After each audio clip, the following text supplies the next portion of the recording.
Oh, and we were recording that whole time. Okay. You can hear me okay? I can hear you. Okay, good. I think the question is whether they can hear you. There's no they. That's right. That's right. So let's preface. This idea birthed out of, right now I'm going to talk to the viewer. This idea birthed out of the fact that we have a community here that we practice with, that we are in connection with, that we deepen with all the time. And of course, we can't be together in person. So, and being that Jill and I work, closely together all the time as spiritual director and assistant, and we often have really enriched conversations about conscious living. It's something that is offered at the center. It's something we teach. It's also something we live. And so it kind of was this morph of idea that we could do that as if you were sitting in the room with us, as if we were in a living room space and we were chatting to each other, and you got to sit there too and listen to our conversation. So, keep that in mind, that when we're doing weird things like not looking at you, but looking at each other, it's because it's even weirder for us to talk to each other without looking at each other.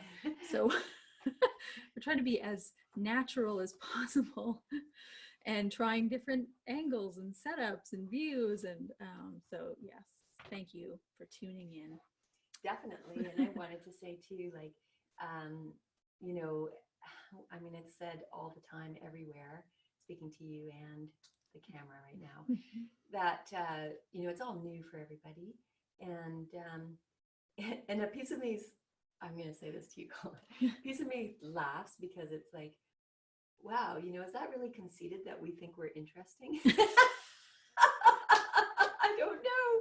But what I do know is Colette and I have both agreed to take these practices that we learn here at the center, the Science of Mind tools, as well as the 15 commitments of conscious leadership, or whether it be Brene Brown's leadership work. And we've agreed to put them to use in our relationship. And so we do that on a daily practice whenever we are connecting with each other. And so I wanted to, so our intention is to give you an insight as to what that looks like, and for us to be as candid and as real as possible in that conversation. And I see we're doing some technical adjustments. We're also trying new sound tonight, so, and we just got some feedback that we seemed a little bit low, so I just pumped all the volumes up to see if that was more helpful. Otherwise, we might have to project. Also, a part of what's weird in having a conversation with each other is having to, we're 6 feet plus apart, but it's a whole nother thing. Oh yes, that's better to have to yell right, so at each other, especially for me. Yes, thank you. Good. We have something to announce before we start into our conversation. Yes, the Taizé next Sunday, but it won't be at this time. Right. So we haven't even discussed if we're still doing this. We probably will still, I don't know. We haven't discussed that part. But the announcement, I think it's Monday, isn't it? No, Sunday, I believe. The 6th. I don't know. Well, maybe we don't have an announcement. What we do know is in the upcoming future, watch for the announcement of a Taizé service that is about 40 minutes long. It's going to be held live, and we're really excited. You can sign in through webinar, or else you'll be tuning in on Facebook Live, and we're really excited. We've been putting a lot of hours, especially Missy Christensen, who's been the mastermind behind the project, and putting in a lot of hours to tweaking it and making this a beautiful meditative ceremony. So look for more information about that. Yeah, it'll be awesome. What I love about Taizé is the the experience that's all woven together for you, you know, that's such a something to steep and bask in, that's unlike any other, because it doesn't remain the same throughout. So there's this part of you that's really still in the experience, and then this part of that's around you that's kind of changing, and it's really beautiful. And it reminds me of being of what it's like to be intentional, which I think is that was kind of a thing I was thinking about talking about tonight, because what I have, you know, in what I've been hearing, and even from my own experience, but what I've been hearing is that there's so many people. I mean, there's a whole bunch of people that are really taking this opportunity in their life to be intentional with what they're doing, to create, or to really embrace the change or the shift that's happening in their life, you know, that just across the board, it's different for everyone, but they're doing that. But then there's this other, you know, collection of people who are kind of floundering around in it and not being intentional. And when I say that I know that from my own experience, I think like that can be day to day, or like half the day is one thing and half the day is the other thing, or who knows. And so I thought, you know, bringing that up because there's such a kaleidoscope of different experiences in intentionality, that I'm going, what's the point? What's the importance of being intentional and or not? What's the importance of being intentional?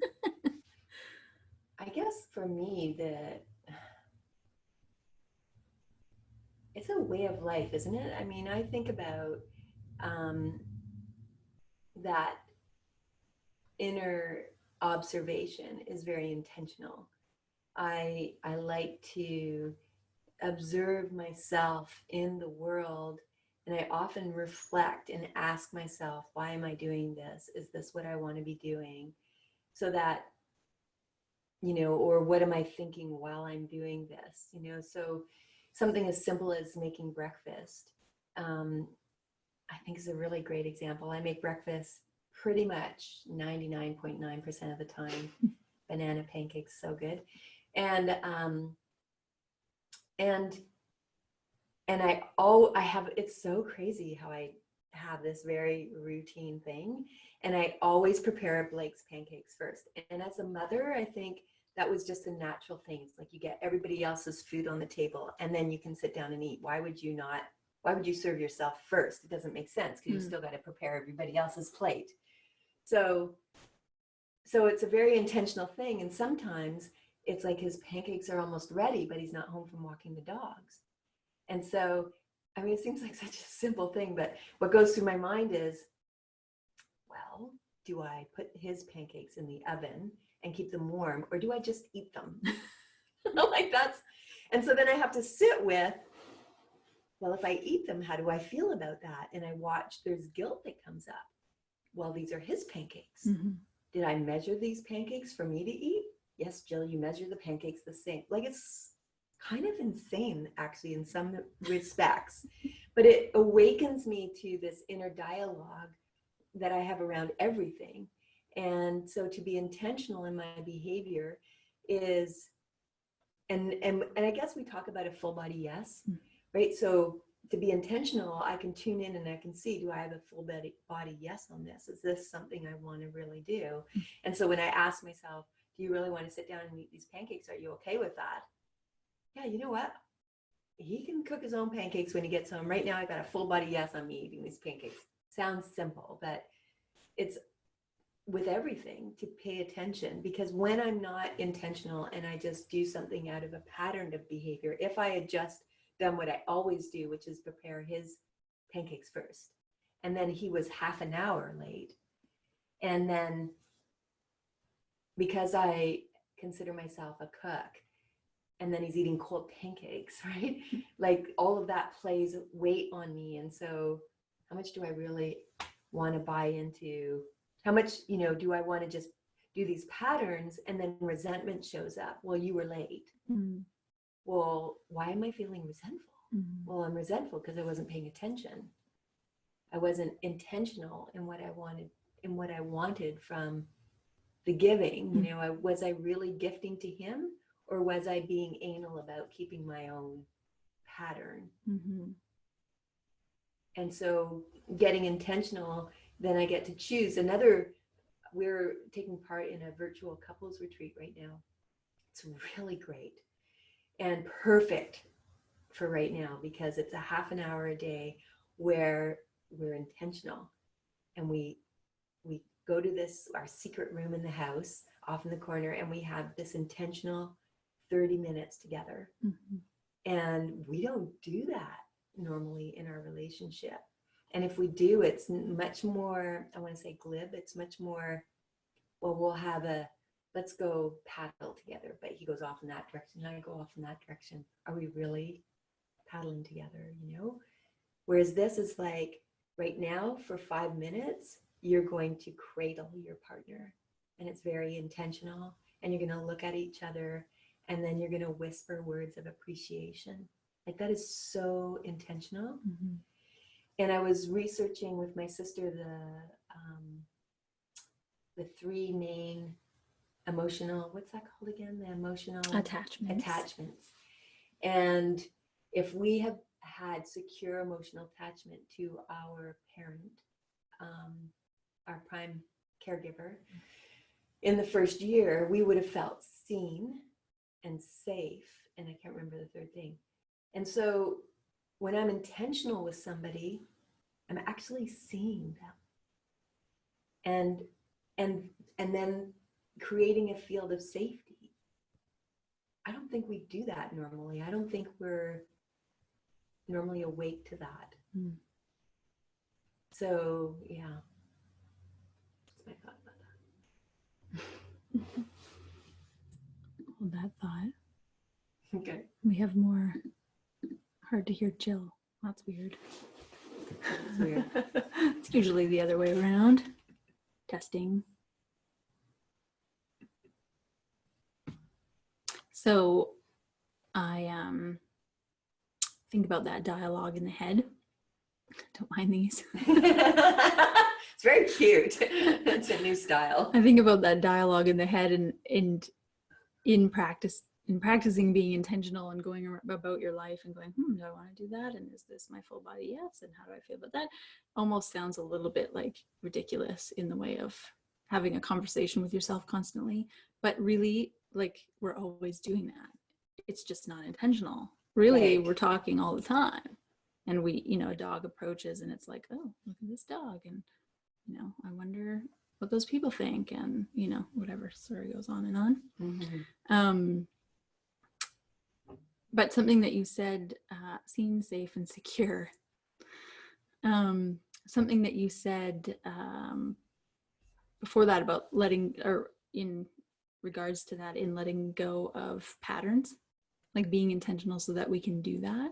I think that's like the hardest part, is letting go of patterns. Sometimes I hear myself inside of my dialogue in my head going, like, seeing that this is a pattern that I'm like grabbing hold of or feeling a little bit stuck with, and having this sort of, but I don't want to change it, do I?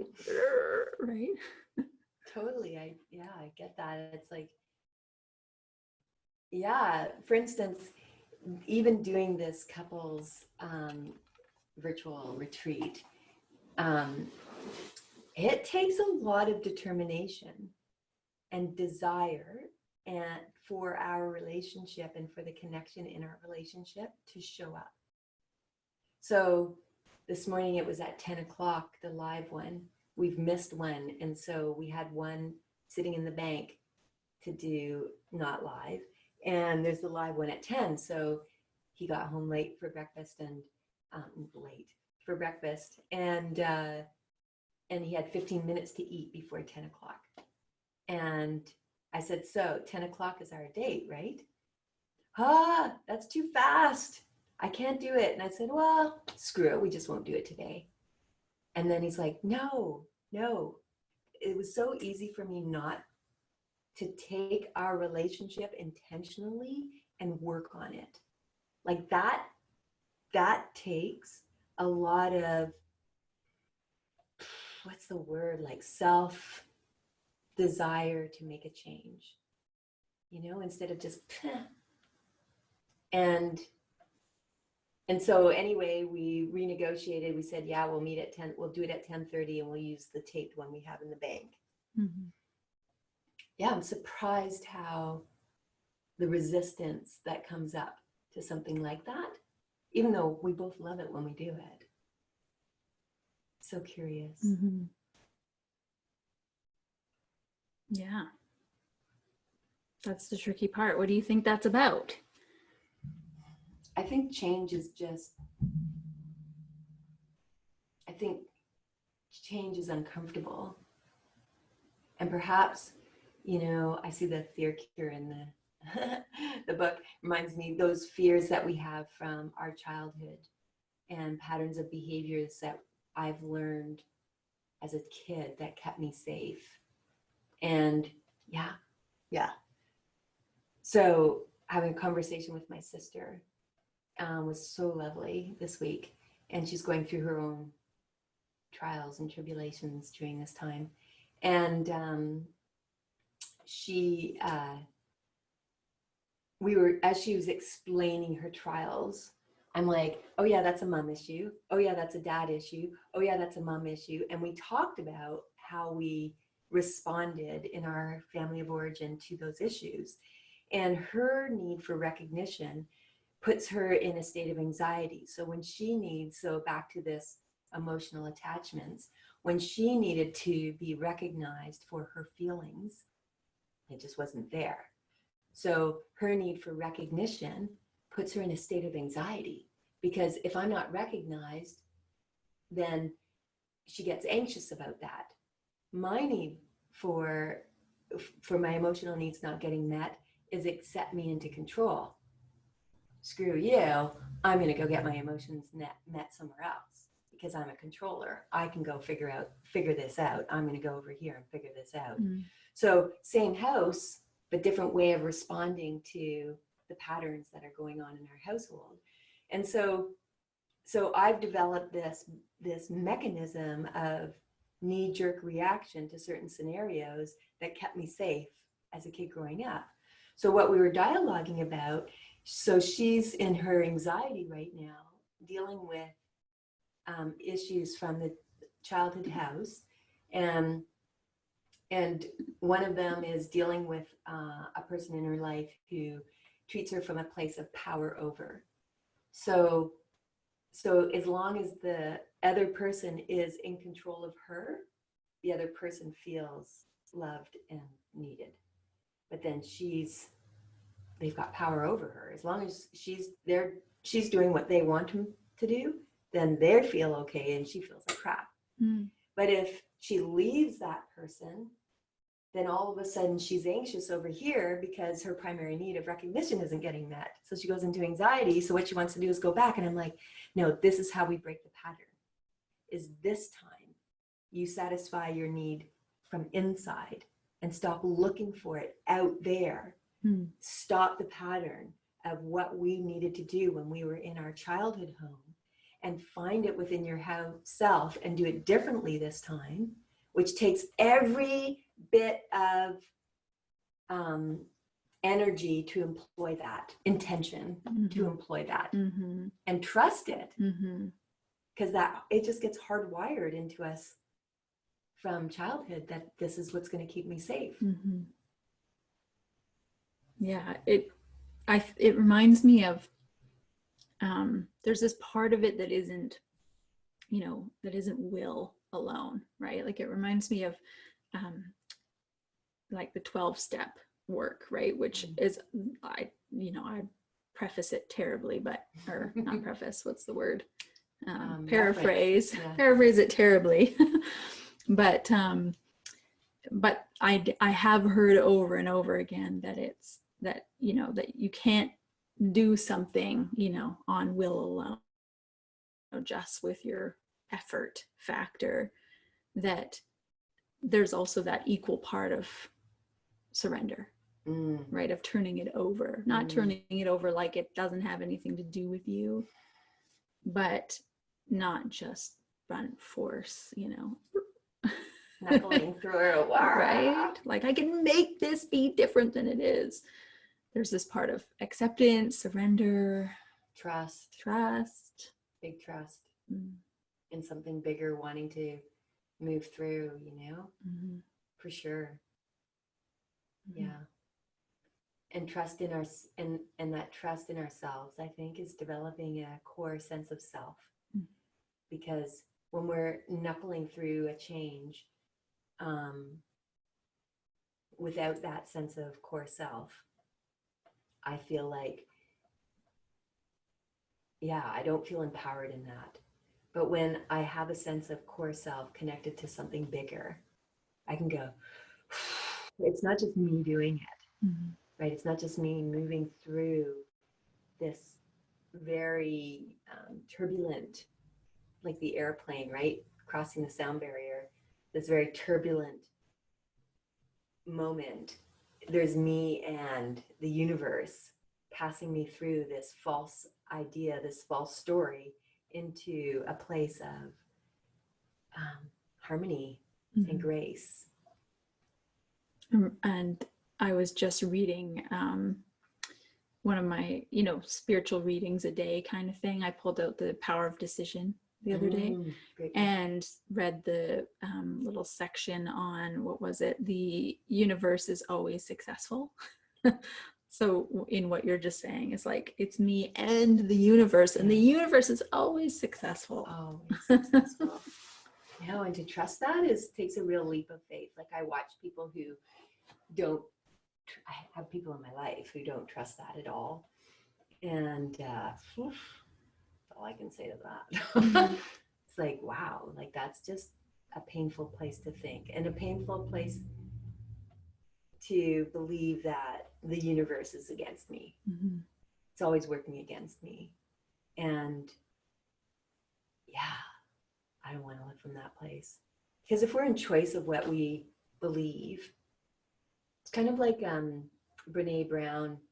I was just telling this story this week where she was talking about, do you, and I think you and I have had this conversation before, do you as a whole think people are doing the best they can, Mm-hmm. or do you believe that people could do better, Mm-hmm. right? Mm-hmm.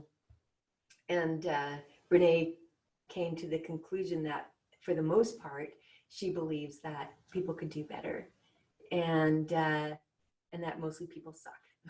They could choose better.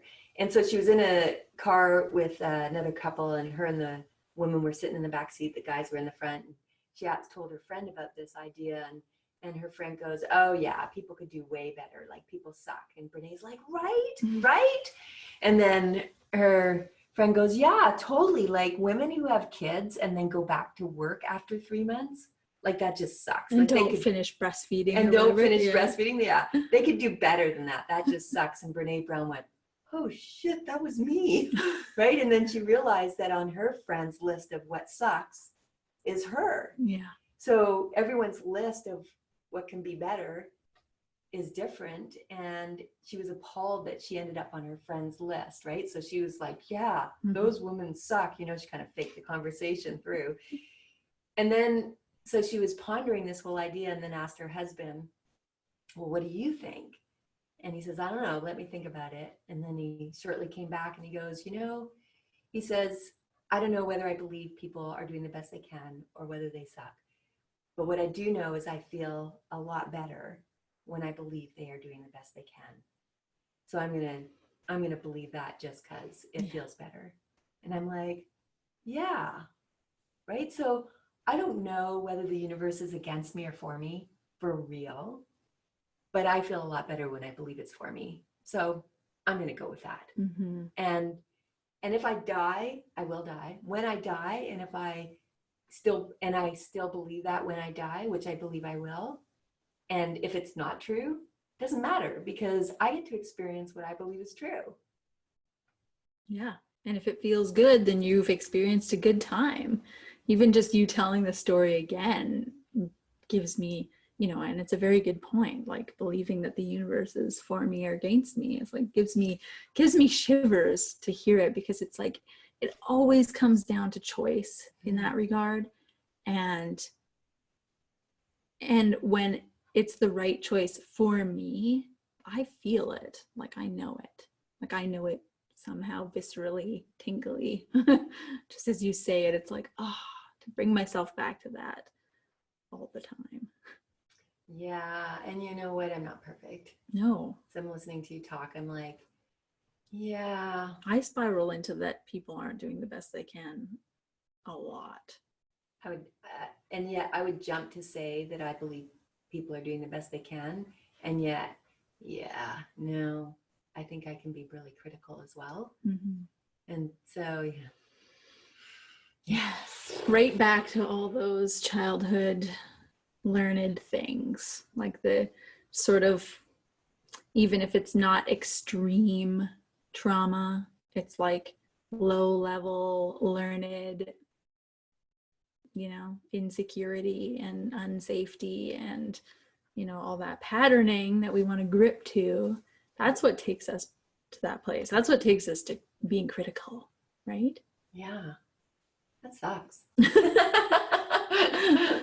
Right? Exactly why it feels better to believe people are doing the best they can. Yeah. So interesting. I probably have the advantage that my son will never watch this, but his daughter calls me, FaceTimes me. She's 8, and Mirabelle, many of you have heard about her.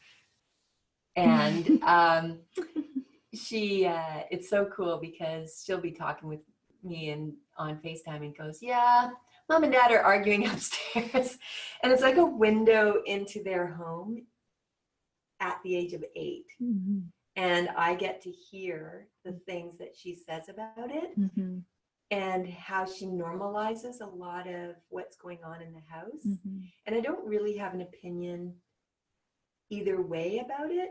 I'm curious how it lands on her.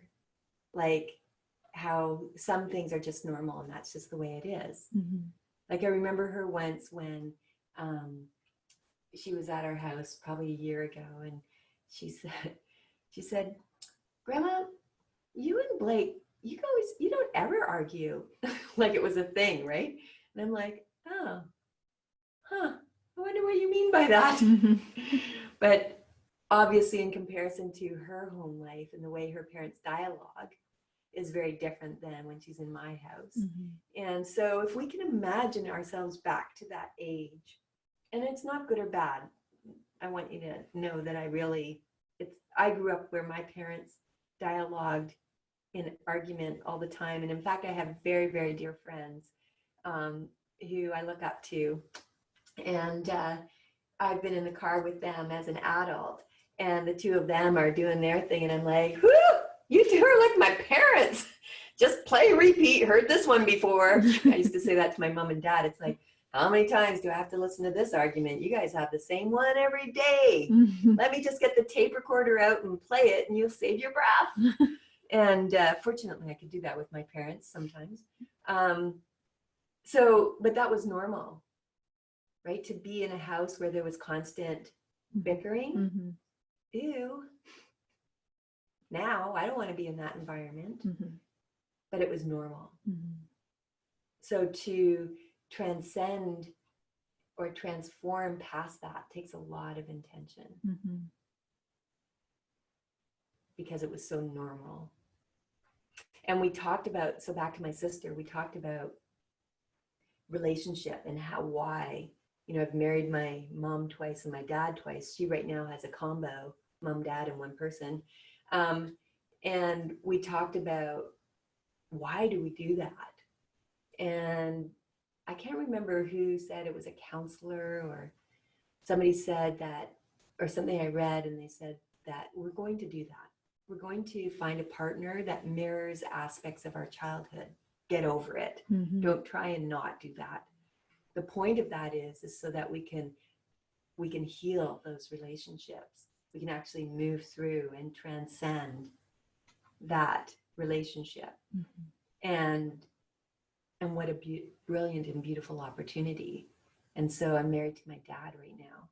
And these intentional virtual couples retreat is really important, even though I want to resist it, because my dad wasn't a safe place emotionally. I didn't know when the switch was gonna flip. Mm-hmm. So there's this part of me that feels, yeah, I'm not sure how safe this is. And that's real visceral. For sure. Alarm bells. Yeah. What does it actually mean to transcend something like that? The example that pops into my head is I used to be a screamer with my kids. And my voice at the end of the day, when they were little, my voice at the end of the day would hurt. Like I'd been at a sporting match and screaming and yelling. Oh, it's terrible. And then I started going to the center in Kelowna and learning these tools. And I really didn't like that part of myself. And then, I don't know, 1 or 2 years later, I don't even know the time frame, but I was in a dragon boat team, and I was the drummer, and the drummer shouts the commands at the boat, Mm-hmm. and my throat hurt. And I remember going, oh my gosh, I used to have this daily. I haven't had this sore throat for a long time. So to me, that's transcended a pattern of behavior. I was a screamer with my kids. Mm-hmm. And I transcended that with intention, right? Not with will. No, not with will. Right. No, intention. It was like, today, I am going to not, I'm not going to scream at my kids. Mm-hmm. And it was a practice. Mm-hmm. And with that came, prayer and affirmations and trying new things. And yeah, and before I knew it, it just wasn't a thing anymore. I transcended that way of being. Mm-hmm. And it was probably really like the bringing in of more practices as opposed to the I'm not going to do this. Yeah, thing. I think so. It's almost like what you did want came in and replaced what was happening previously, maybe, right? Yeah, I remember another obvious one that happened before that. I think before that, maybe around the same time. My mom used to have these conversations with me about my dad's anger. And I just don't understand why he's angry all the time. I don't understand anger, And I had anger. I could go to Anger Man. I can still go to Anger. You let me loose and I can go there. And I didn't like it, but I got it. I got how anger could consume me, and I would let it rip. Mm-hmm. And to be honest, I've transcended that one too. That's so not a part of my daily being anymore. But now that I'm living with my dad again, sometimes it bubbles up and it's like, oh my God, there's that anger. And it just, and I know I'm in it and I'm like, whoa, I don't want to be here. I don't like when anger consumes me. Mm. And so I'm really good at going, putting in a practice of, like Ernest Holmes will say, turn our back to the apparent reality and face the truth. Mm-hmm. And I literally have to do that, turn away from what seems to be triggering that, Mm-hmm. and find, and if I pair it up with the emotional attachment, is that right? Mm-hmm. I don't know why I have trouble remembering that. If I pair it up with my tendency, with how I was trained, is then I go and I self-regulate. I take off and I leave the apparent reality and I self-regulate, and my self-regulation happens through a connection deep within me and a greater idea. Mm-hmm.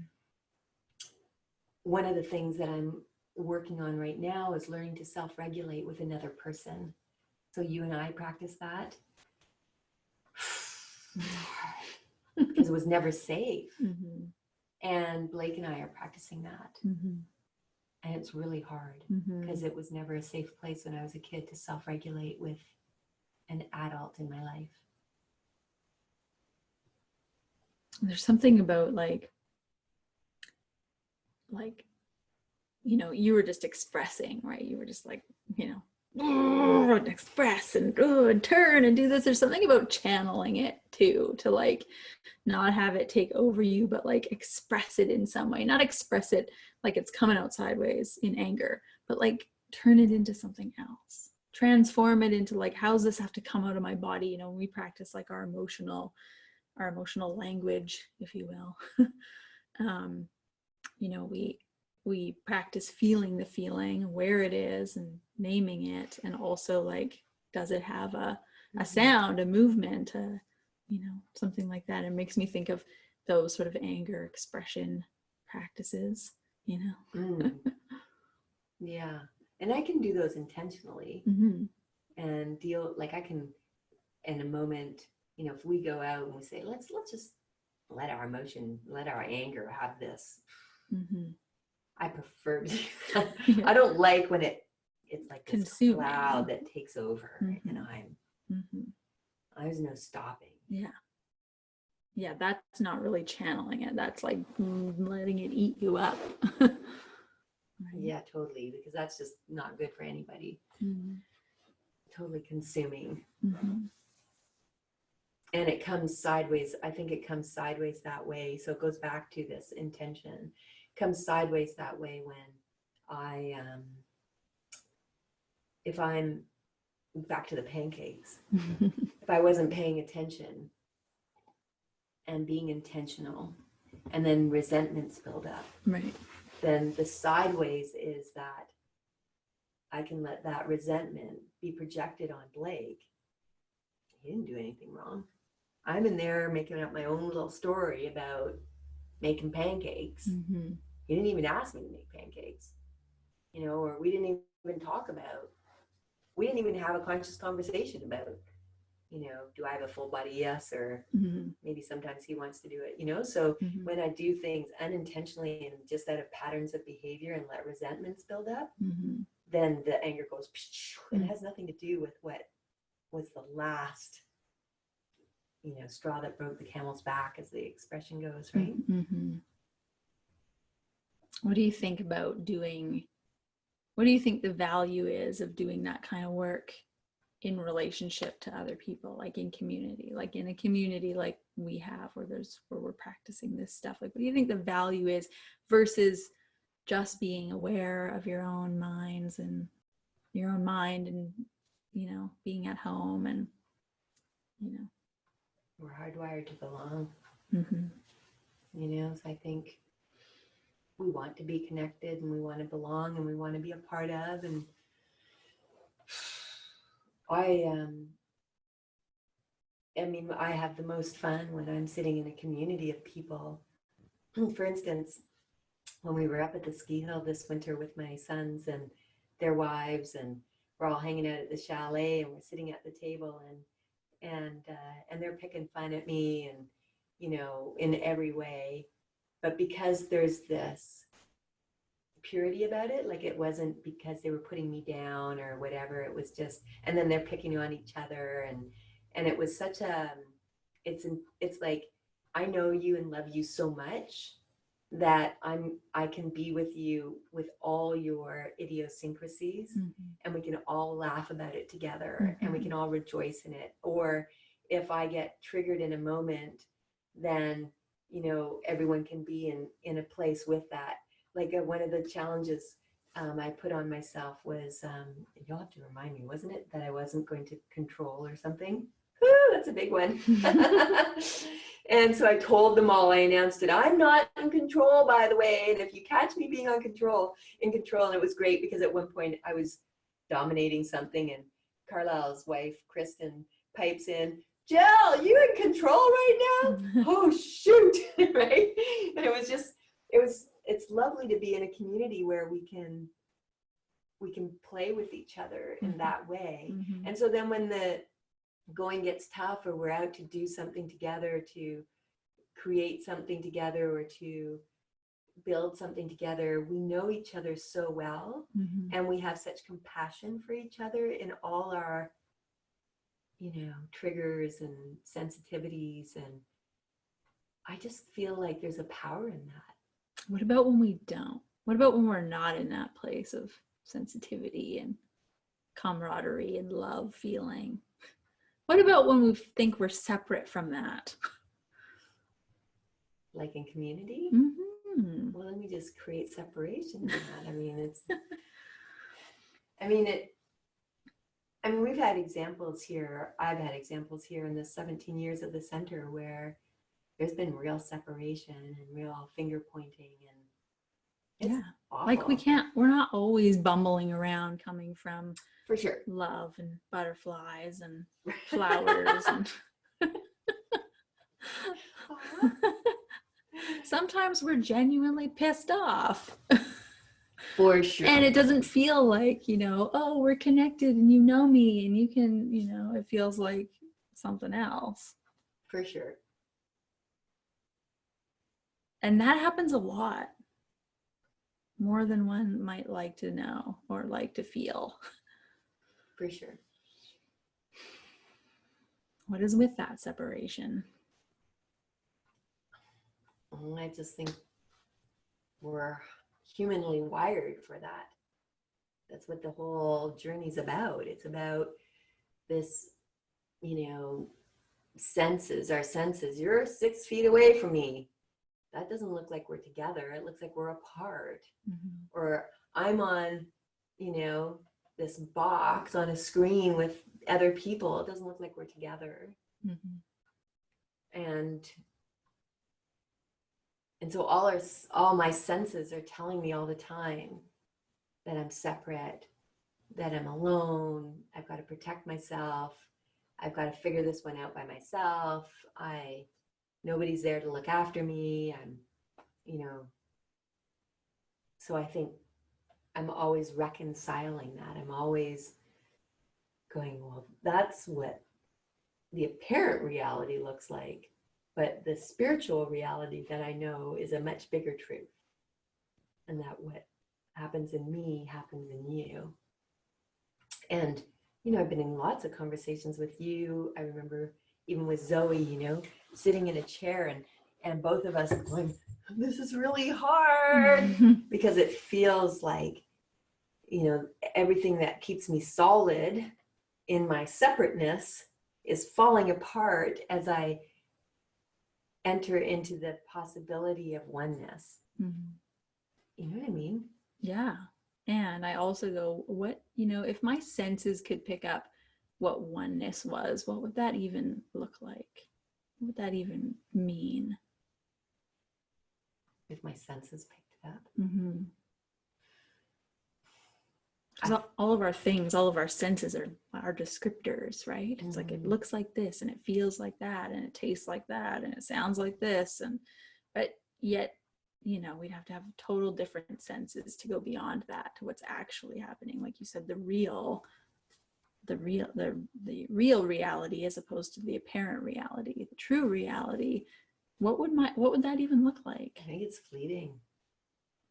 I think of Stephanie's story where she talks about the tree. Mm-hmm. There are these fleeting moments we've had in our life where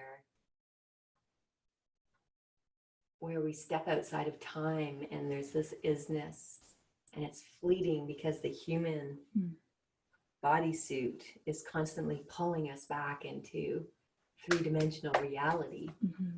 And so these fleeting moments of where all that dissolves away. I love sitting in our library right now. I love, what's her name?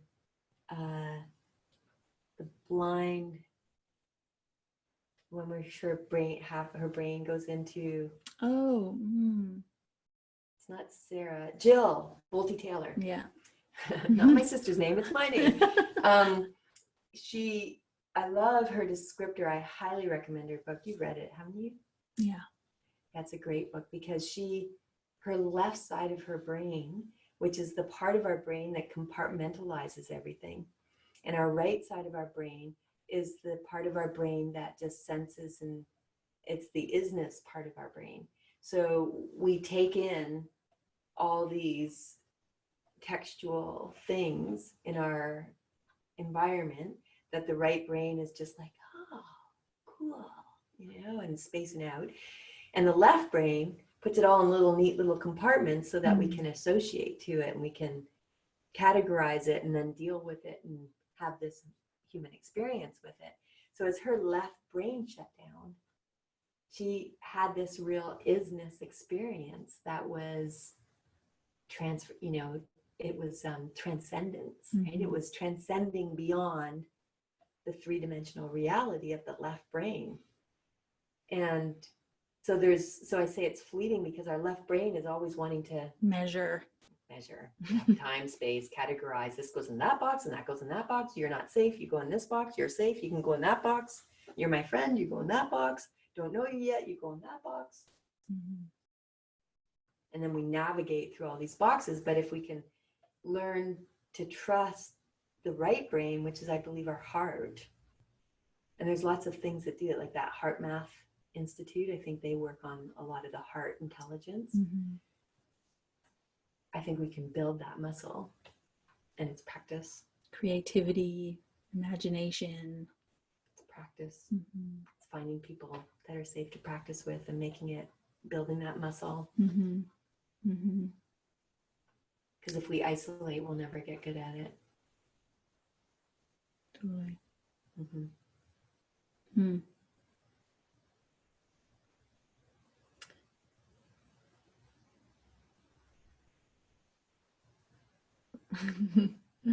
Just like, taking it in, trying to navigate between my right and left brain right now. Oh, goodness. What do you think, like, if there was any, what do you think, like, I want to say, like, what do I have to give to life? How do I have to show up? I know that that's a very, like, solidified question of have tos and must, but you understand the context is, like, if I was going, okay, like, what is mine to do in this life? Having, we've talked about intentionality, transcending parts of our brain and patterns of being. Like, how do I have to show up in order to have a better experience?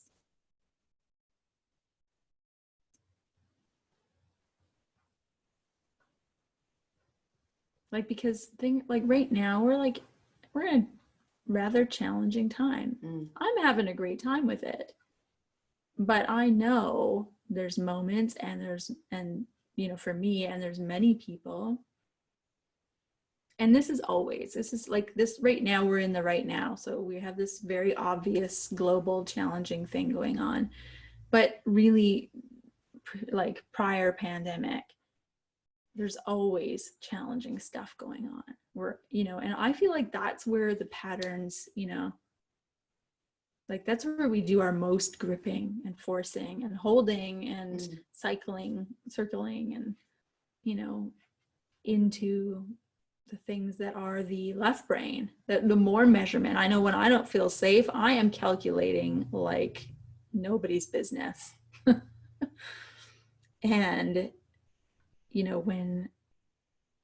or if I'm being pushed up against a boundary of myself, or just like all the trials and tribulations of this human roller coaster, that's like where the stuff gets, like, the solidified stuff wants to more concretely find itself rather than the, like, okay, openness and intentionality and transcendence and whatever. We can even take all that and do it in a very left brain way. But I know that there's a different way to show up in the world. So when the going gets tough, like, how is that? I don't understand your question. How do you show up when the going gets tough? When the going gets really tough, I show up with prayer. Always. I know there's been times in my life, or I'll have a chant that I'll use. But for sure, prayer. What does that mean, to show up with prayer? Well, back to intention. Like, what do I really believe? We teach the 5 steps of prayer here. And so I start off, it's like if something's overcoming or taking over this part of my life, and it's like I'm spiraling. It's like breathing is really good. And then, this is when I self-regulate. I had my own methods as a kid that maybe didn't work very well, but what I do now is I need to get my space, and I need to start with, what do I believe really? Remembering it. Yeah. And so step 1, what do I really believe? There's an infinite universe. Yeah, tell me more about what you really believe. There's an infinite universe, and it's whole and complete, not some of the times, not somewhere, always and here. That there's nothing separate from that. Nothing. Impossible. How can an infinite have infinite and then something else? It wouldn't be infinite anymore. It would be finite universe over here and finite something else over there. Like even my planet compared to a different planet. They're all one. Can't be. So, and then when I start wrapping my brain around that, it's like, even in this feeling is that infinite universe experiencing humanity through me as this feeling. Even this mouth moving and words coming out is the infinite universe having this experience of mouth moving and words coming out in the form that they're coming out right now as me. Even me stuck in my pattern. Even you stuck in your pattern is the infinite universe experiencing stuck in its pattern. Humanity stuck in its pattern. What does humanity feel like? Like if the infinite universe had a personality, which I don't believe it does, but if it did, it would be going, wee, this is what stuck feels like. Wee, this is what scared feels like. Right. Wee, like yes to everything. Right? It would be like, wow, it's kind of like I've talked before about the roller coaster ride, right? When we're going up and we're going, oh my God, we get up to the top and then it goes, choom, and our hearts are like, ah! And we're enjoying the crazy making of that. I think the universe is just enjoying all aspects of the human experience in every way, even the pandemic. Here's humanity in a pandemic. And it doesn't have, so it's like, okay, it doesn't have a thought of right or wrong about that. It's just, oh, humanity having a pandemic. Cool. This is what it is. And then, but there's this part of it that's always expanding and becoming more of itself through all of its parts. So the idea really, and this is what I do when I'm spiraling, the idea of an infinite universe expanding, which it's done infinitely. And if Mother Earth is a micro example of that macro, and we look at Mother Earth and we pave over, the dandelions that I was talking about earlier, we pave over dandelions and then we turn our back on it. And somebody's like, oh, you killed all those dandelions. That's so terrible. And we turn our back, and within a year, the dandelions are pushing the pavement up and cracking through. The universe is like that. Mother Earth is an example of the universe. Right now there's been several sightings of cougars close to town. And it's like Mother Nature again, cougars belong here. They've always been here. And we build our town and we push them out and all of a sudden we're all withdrawing into our houses and the cougars are like, cool, let's come back to town. Like Mother Nature is always wanting to expand. The universe is always wanting to expand. And so when I wrap my brain around that, and even though I'm feeling horrible, I can hold on to this trust that the universe is expanding towards a bigger expression of itself, even if it apparently looks like hell to me right now. I can hold on to the belief in that. And that can be the fine thread that gets me through a terrible situation. Trust, Jill, this too shall pass. There's something greater. Within this darkness is the infinite field of possibility. What is trying to be birthed? When I take a seed out of its little packet and I plant it in the dark earth, the seed perhaps is in the ground going, oh, it's so dark. And then we pour water on it. Oh, that's wet. But when it comes out of it is this idea. Well, think about it. I've been planting lots of seeds lately. I mean, this thing that's, we take it and we shove it in the earth and we pack it down, and yet it births forward. So if our lives are like that, and here we are, I love Lynn Twist talks about how this Mother Earth is having a fever, which is climate change. She's warming up, and so she's having a fever, and in order to break the fever, what comes from that is COVID-19. And so the COVID-19 is, we're just mirroring the same thing, which is we're breaking out in a fever, which is causing us to then come to this place where we're being packed into the earth so a new idea can be birthed. We're all packing ourselves into our home so that something else can be birthed. I trust that. I trust that no matter how horrible. So I feel better just talking about it, because when I talk myself into, any kind of conspiracy theory, I'm like, oh, that's terrible. Yeah. But that is just a story. It's not a capital T spiritual truth, and never has been. Never has been. So remembering and expanding and trusting and giving to life the same thing that we want, desire to experience. Exemplifying, like why I like hanging out in my front yard talking to people as they walk by, because I want that. Right.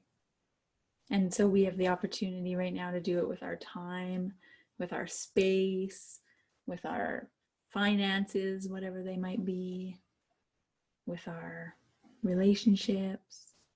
I mean, we always have the opportunity. Just seems so laid out for us right now. It does, doesn't it? Yes.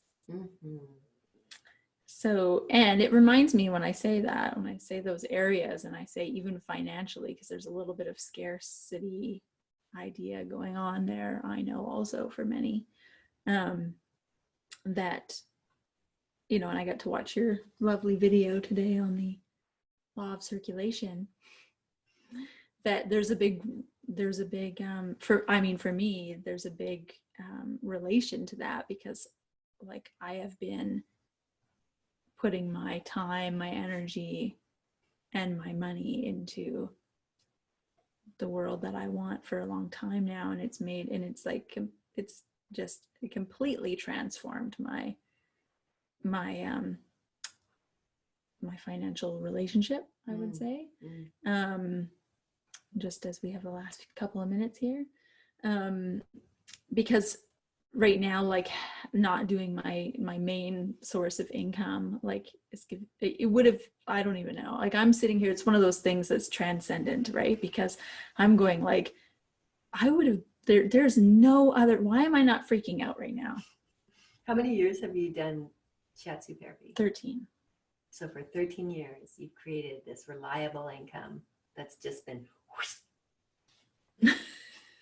like, stop, you do not get to do this now. Oh, okay. But like, I haven't worried the whole time. I've just been going like, it's going to work out. Trust. And I know that comes from the way that I show up in that part of my life. Right. So just, it's just another place to, like, I've been practicing the law of circulation for many years now. And I'm like, right now, this is giving me the perfect opportunity to go, wow, how much that relationship has changed. Yeah, good point. One really, of the many. By practicing giving and being in the circulation with your finances and trusting all the work you've done to get there, when tragedy hits your work environment, it's a no thing, because you've built this muscle right in trusting in something else. Right. Yeah, such a good example. It is a really great example. Cool. Yeah. So onwards to building more muscles that we want. Yeah, should I close in prayer? I do think so. because this is what I know. I know that there is just one power. I trust it, whole and complete, that I'm immersed in it, and that all of life is this power expanding in its own expression. And I take this opportunity to deepen in my understanding of this power and how it works in my life, deepening in my spiritual practices, that I might continue to develop strong muscles that I can then count on to navigate me through times of constriction, times of worry, times of judgments and limited thinking and feelings of separation. I have muscles that have been developed that I continue to use that empower me through tough spots. And I am so grateful. I'm so grateful for this teaching, for the practices of this teaching. So grateful for the people, the community who show up and play with me so that I can, with them, practice these principles and develop this strength. And so grateful for what is yet unfolding, this newness that is birthing. And so in confidence, I surrender to the law of the universe, that creative force that is always birthing into something beautiful and something new. I let go. And so it is. Thank you so much. Thank you. Cheers. Bye, everybody.